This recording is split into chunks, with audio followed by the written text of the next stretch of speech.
Hey, good morning, everybody. I think it's still morning.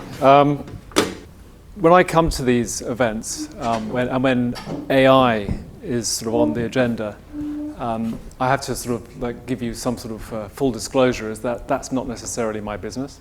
I run a brand consultancy, and we have offices around the world, and our job is developing brands, creating them, building them, sometimes transforming them, sometimes launching them. And the way we do that is by deploying the power of simplicity in our work. We just happen to think that's the best way to approach communication, but also if you really want to build a business as well. That's how we go about our work.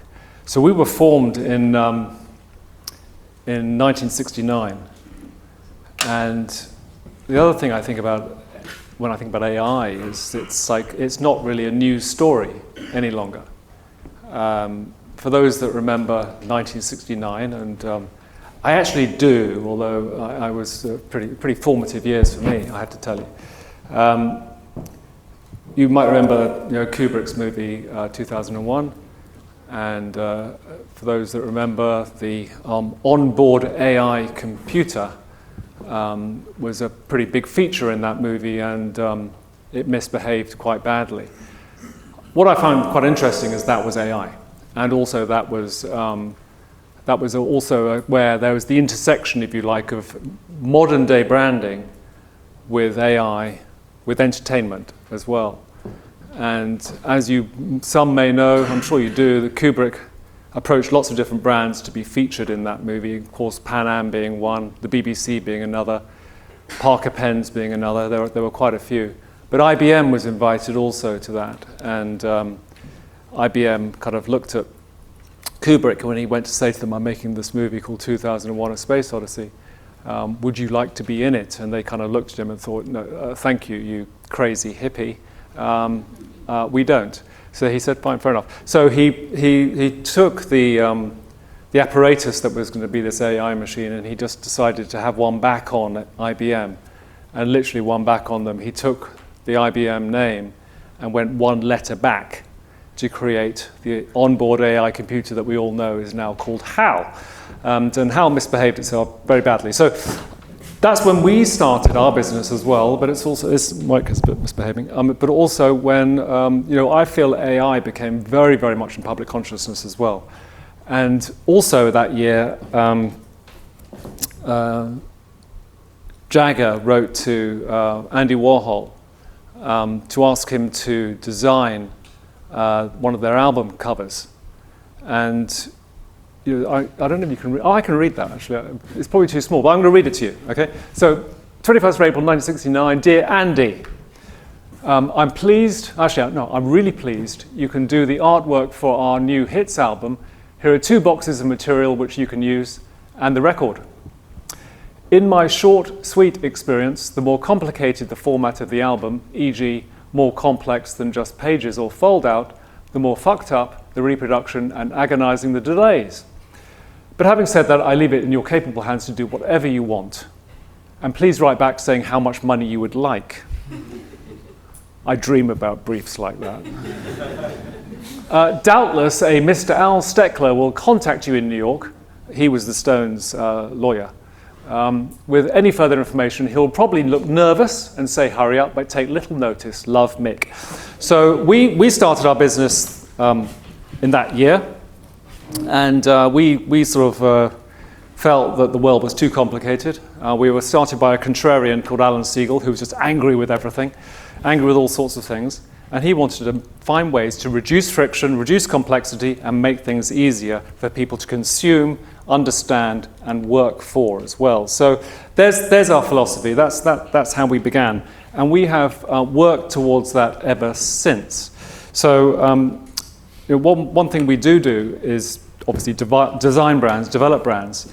And I also do think that AI needs rebranding actually as well, because from where we sit, things being simple, things being easy to understand, I think AI could do with a lot of help as an industry, as an idea also, in terms of making sure it is easily branded so it's easily understood too. So our first identity was for the NBA. That was 1969. It is exactly the same today as it was then. It's the silhouette of the LA Lakers player Jerry West. It's been copied by dozens of other sporting franchises around the world. It makes $3 billion a year for them as an identity, where it's plastered on everything, including all the kits, all the stadiums and so forth. It's also routinely and regularly and really rather fashionably tattooed on body parts around the world as well. And there may be one or two in this room, not me. But we're very, very proud of that. But what it also does, that brand, it does two things, which I believe where the intersection of AI, ideas, and branding happens also is it does the things that simplicity do really well. It's universal, it's enduring, and it's scalable. Those are the things that we define simplicity by when we look, okay, is this an idea that is going to last? Is this going to give value back to that business in terms of operating it really, really powerfully well? So when we looked at that, we kind of have our own, if you like, our own line, our own strap line, our own tagline, call it what you will, our own positioning line is this. It's 3 words. It's simple is smart. And that is how we approach absolutely everything we do.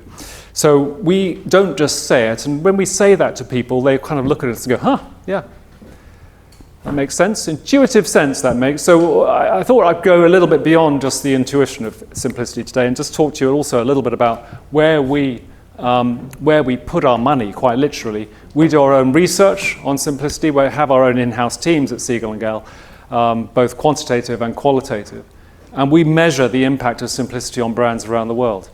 And it's called the World's Simplest Brands Index, of course. It's available on our website if you want to have a look, if you have trouble sleeping. But it is we have done, I think, 9 editions now since 2009. And in 2009, we gathered a global top 10 of simple brands. And we've done it also in 9 countries, across 25 industries, talking to 15,000 people every time we do it. And what's the other statistic? I should really be telling you that. Oh, there's another one. But it is a capture of fantastic data points why simplicity is smart. For example, that top 10 that we assembled, we've tracked it against other indexes, financial indexes around the world, and it beats those other indexes, that top 10, that portfolio, by 1,600%. We also find that consumers are willing to pay 68% more for simpler experiences and are 74% more likely to recommend a brand because it provides simple experiences. And if you were to aggregate all the businesses out there in the world that are not choosing to simplify, and we call this the leaving money on the table bit, that's $780 billion worth of trade that is being lost because companies are not simplifying suitably well enough, which we think is pretty cool statistics, pretty powerful. There are many others, but it's certainly valuable. Simplicity is valuable. Whichever end of the political spectrum you choose to be, or wherever you are in the world, it is valuable. It's also truthful. And we know that any brand that has to speak the truth, has to talk in truthful terms. And so one thing we do make sure is that brands can actually be themselves and be themselves very, very easily too. But it's very hard to do.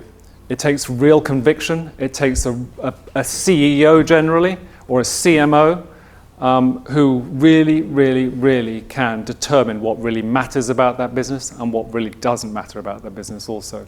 Also, given this is Codex, I couldn't resist also putting in the quote from Da Vinci himself that, of course, as we all know, let's all say it, simplicity is the ultimate sophistication. The man said it himself, but certainly one thing we've found from our index is that organizations are able to innovate that much faster if they're operated on a code of simplicity, if they simplify things, and if they have a purpose statement which is simply understood by their employees too. It is also about finding that unique thing about an organization. I think it was David Lynch that said, when you're looking for an idea, trying to find an environment in where ideas can thrive, where ideas can come from different people, where ideas can actually operate. He said, ideas are like a fish. You can't make a fish, but you can catch one. Trying to make sure you got the right environment to find unique properties that you can sell your brand with. It's eternal as well. Simplicity is eternal. Simplicity is something which really should be built to last. It should be easily replicable, and it should be consistent across everything you do. It's just good advice as well, in the same way that smoking is bad for you, and by the way, it'll make you stink. It's also healthy, trying to find a way to make sure that you can run a business which easily can operate, easily innovate, and easily come up with smart ideas to make sure that it in actual fact can really, really, really answer questions of today. Trying to make sure that a business that is fit for purpose, which has a flat hierarchy, which is able to actually remove the amount of people that can say no to problems rather than to say yes. We like working with companies that say, you know, we only make new mistakes. That's what we find exciting.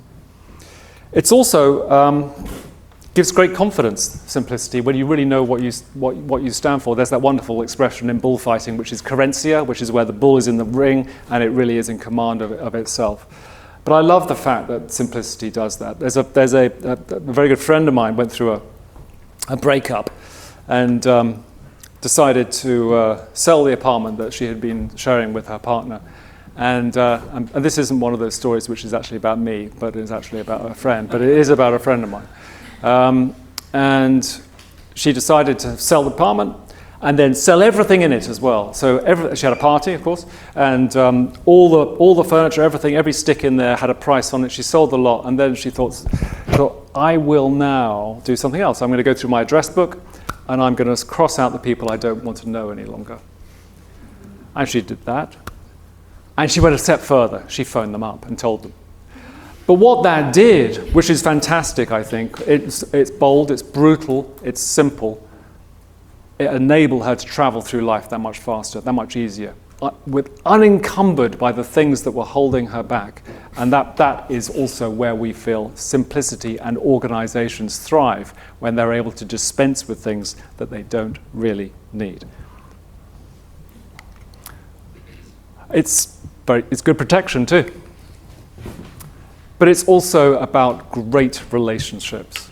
It's about being very straightforward, providing bliss possibly as well. But something else that we find in our index is that measuring relationships and where relationships become more complex or simple, depending on where you are in the world. And family and friends tends to be the simplest.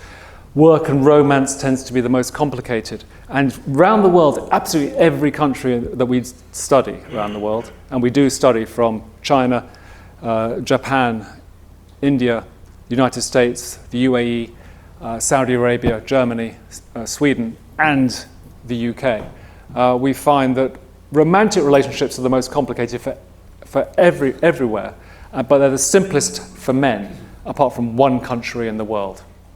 Right here in the UK.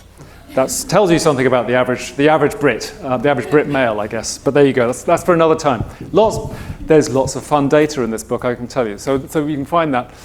It is also something which is simplicity also helps diversity, and it is diverse in nature, and also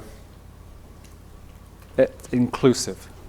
It helps bring people in. If you are able to tell people who you are very simply and present that, whether it's through AI, whether it's through your branding, whether it's through the great idea, it's really, really easy to do.